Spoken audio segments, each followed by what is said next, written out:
She would step out of bad situations, and then she would find herself in another bad situation to get into.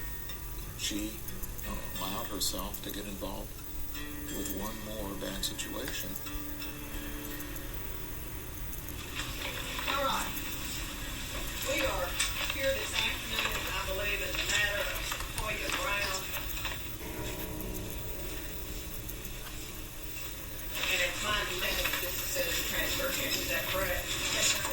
All right. So are we ready to proceed? Yes, ma'am. Yes, sir. All right. You are Sequoia Brown. Yes, sir.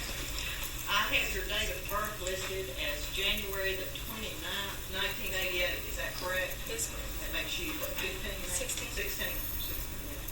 Do you understand why you're here? Yes, ma'am. All right.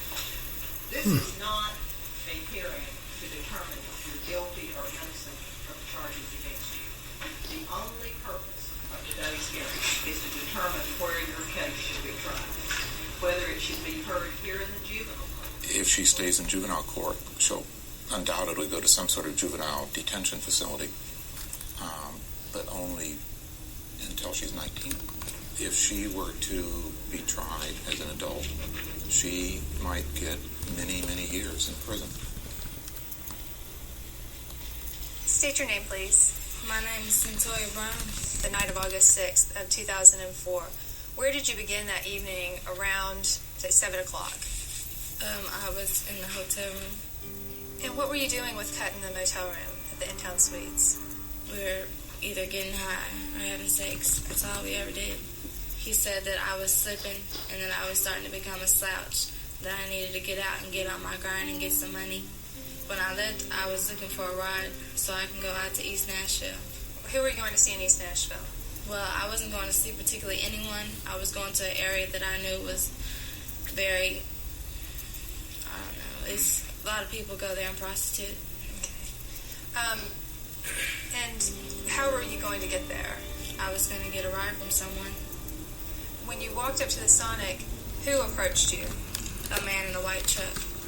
And is this the person that has been referred to throughout this hearing, Mr. Allen? Yes. The question came up, was I up for any action? And the action, I guess you should know that it was insinuating sexual. He asked me how much, and I told him 200. And he said no, 100. And we decided finally on 150. Who made the suggestion of going to his house? He did. I had actually suggested the hotel we was right there at, but he didn't want to go to the hotel. He said that he wanted to go to his house because there was no one there. Did he tell you who he lived with or anything like that? He said he lived by himself. That time he was just finished telling me about his accomplishments and saying how that he used to be in the Army, and because I had mentioned that I was from Fort Campbell. And so he related to how he was Frosser in the Army before and that he was a sharpshooter in the Army. And then he had told me how a lot of women want him for his money and that he wanted someone to make love with him with desire. Did you see any guns in the house? Yes, I seen 2 shotguns downstairs, and he showed me a chrome gun with a black handle. Where were you when he showed you that? I was sitting at the table eating my food. Do you tend to be a nervous person? Yeah. Was there anything that made you especially nervous that night? Just how he was acting.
talked, it's like the way he talked, how he was just so important and stuff.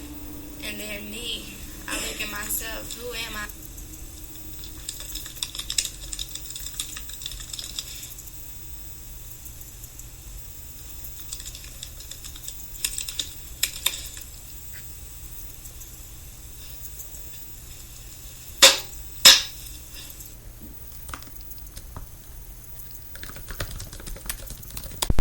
Gina, as in Gina and Gina? Georgina Mitchell.